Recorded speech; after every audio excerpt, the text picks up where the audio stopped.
एक बार की बात है, नारद जी स्वर्गलोक में घूम रहे थे। उन्होंने देखा, नारायण नारायण, अहो भाग्य, आज तीनों देवियां माँ लक्ष्मी, माँ सरस्वती और माँ पार्वती को परस्पर विमर्श करते देख रहा हूँ। मेरा प्रणाम स्वीकार कीजिए।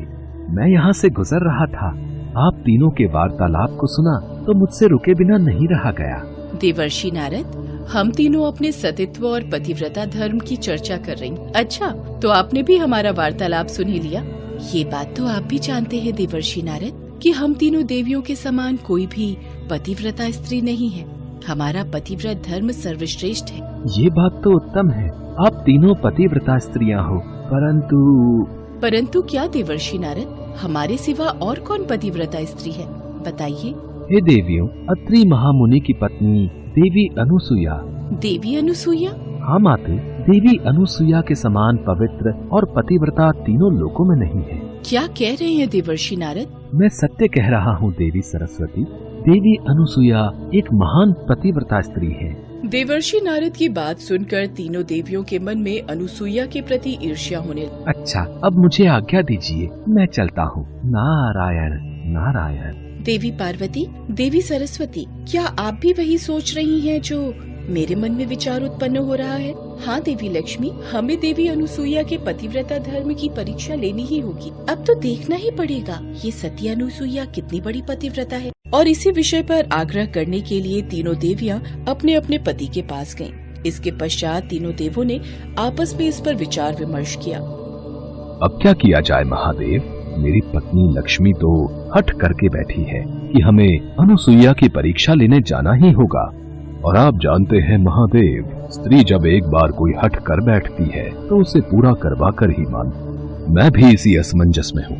लगता है अब हम तीनों को अत्रि ऋषि के आश्रम में देवी अनुसुईया की परीक्षा लेने जाना ही होगा। पर महादेव, क्या हम इस रूप में जाएंगे? नहीं ब्रह्मदेव, हम तीनों ब्राह्मण के भेष में यात्री बनकर उनके द्वार पर जाएंगे।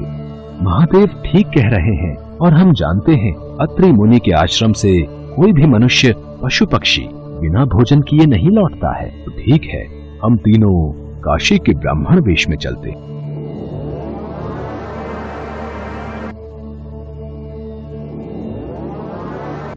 हाँ महादेव, आश्रम तो सामने है। अब बताइए हमें क्या करना है? सामने से वो पेड़ों की बूटियां, पत्तियां और कुछ कंकड़ पत्थर अपनी झोली में डाल दो।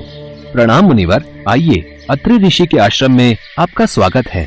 हम काशी नगरी से आए हैं और तीर्थ यात्रा पर निकले हैं, इसलिए हम अत्रि ऋषि और देवी अनुसुईया से भेंट करना चाहते हैं। मुनिवर, अत्रि मुनि तो अभी तपस्या में लीन है। हाँ, देवी अनुसुईया आश्रम में ही है, आप उनसे भेंट कर सकते हैं। शिष्य उन तीनों यात्रियों को लेकर देवी अनुसुईया के पास पहुंचता है। उस वक्त देवी अनुसुईया माँ तुलसी की आराधना में लीन थी। माते, ये तीनों यात्री काशी नगरी से आए हैं और आपसे भेंट करना चाहते हैं। देवी अनुसुईया, हमने अत्रि ऋषि और आपके बारे में बहुत प्रसिद्धि भी सुनी है, इसलिए हम तीर्थ यात्रा पर जाने से पहले आपसे भेंट करने के लिए आए हैं। देवी अनुसुईया, हमने सुना है आपके द्वार से कोई भी भोजन से बिना तृप्त हुए नहीं लौटता है। आपने बिल्कुल सही सुना है मुनिवर। आइए, आश्रम में चलिए। पधारिए मुनिवर। देवी अनुसुईया, हमें बहुत भूख लगी है, हमारे लिए अति शीघ्र भोजन परोसा जाए। बताइए मुनिवर, आप भोजन में क्या खाएंगे? मैं आपकी इच्छा अनुसार ही भोजन का प्रबंध। देवी अनुसुईया, हमारे पास जो भी है आपको वही हमारे लिए बनाना होगा। हम अपने भोजन की सामग्री साथ लाए हैं। जो आज्ञा मुनिवर, आप मुझे जो भी सामग्री देंगे मैं शीघ्र ही उसका भोजन तैयार करके आपको परोस दूंगी। तो ये लो पत्थर, कंकड़ और कुछ पेड़ों की टहनी और पत्तियां। हम आज इसी का पका भोजन ग्रहण करेंगे। और ध्यान रहे, यदि हमें ये भोजन नहीं प्राप्त हुआ तो हम भूखे पेट ही लौट जाएंगे। जाओ देवी अनुसुईया, अब भोजन में विलंब ना करो। देवी अनुसुईया रसोई में जाती हैं और भगवान से प्रार्थना करने लगती। हे ईश्वर, मेरी सहायता करो। मैं जानती हूँ ब्रह्मा, विष्णु और महादेव तीनों देवता मेरी परीक्षा लेने आए हैं। मेरी सहायता कीजिए प्रभु। यदि मैं सच्चे हृदय से आपका स्मरण करती हूँ तो ये सामग्री भोजन में परिवर्तित हो जाए। देखते ही देखते कंकड़ पत्थर और सूखी पत्तियां और टहनी एक स्वादिष्ट भोजन में परिवर्तित हो जाती है। देवी अनुसुईया भगवान को धन्यवाद करके वह भोजन ब्राह्मण रूपी ब्रह्मा, विष्णु और महादेव के समक्ष लेकर जाती है। भोजन तैयार है मुनिवर, अगर आप कहें तो मैं भोजन आपको परोस दूं। देवी अनुसुईया, हम तीनों ये भोजन एक ही शर्त पर ग्रहण करेंगे। आपको हमारे समक्ष बिना वस्त्र के आना होगा और भोजन परोसना होगा। यदि आप ऐसा करती हैं, तभी हम भोजन ग्रहण करेंगे, नहीं तो हम तीनों यहाँ से भूखे ही चले जाएंगे। आप कुछ देर प्रतीक्षा कीजिए, मैं अभी आई। देवी अनुसुईया ध्यान में लीन अपने स्वामी अत्रि ऋषि के पास जाती हैं और उनसे सारी बात कहती हैं। स्वामी, अब आप ही बताइए मैं क्या करूं? देवी अनुसुईया, आप तो इतनी पतिव्रता हैं कि आप जब स्नान के लिए जाती हैं तो आपके सतीत्व के तेज के सामने भगवान सूर्य देव भी कुछ पलों के लिए अपनी आंखें मूंद लेते हैं। अनुसुईया, आपके पतिव्रत का इतना तो तेज है कि कोई भी उसे सहन नहीं कर सकता। और आप जानती हैं, हमारे यहाँ तो तीनों लोकों के स्वामी त्रिदेव पधारे हैं। ब्रह्मा, विष्णु, महेश तो हमारे माता पिता हैं, जिन्होंने हमें जीवन दिया है। तो उन माता पिता के सामने भला कैसी लज्जा। निसंकोच होकर घर जाओ और अतिथियों की सेवा करो।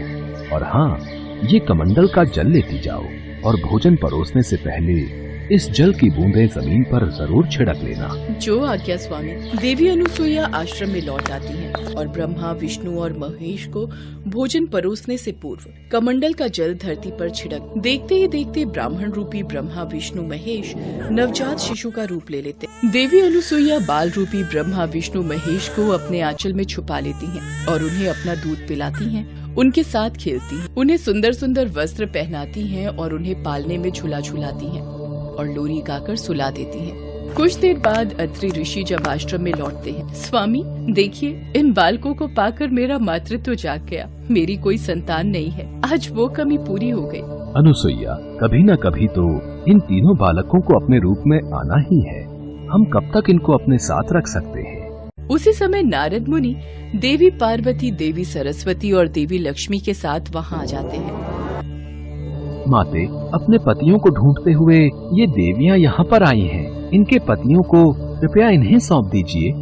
माताओं, मेरा प्रणाम स्वीकार कीजिए। अनुसुईया, हमारे पति तुम्हारे आश्रम में ही आए थे, वे कहाँ हैं? हे माते, मेरे पास तो काशी नगरी के 3 ब्राह्मण ही आए थे, जिन्हें मैंने शिशु बना दिया। झूले में सोने वाले अगर आपके पति हैं, तो इन्हें आप ले जा सकती हैं। लेकिन ये तीनों शिशु तो एक समान ही लग रहे हैं। अनुसुईया, अब तो तुम ही हमें बता सकती हो कि हमारे पति कौन हैं। आप तीनों माताएं क्या अपने पति को पहचान नहीं सकती?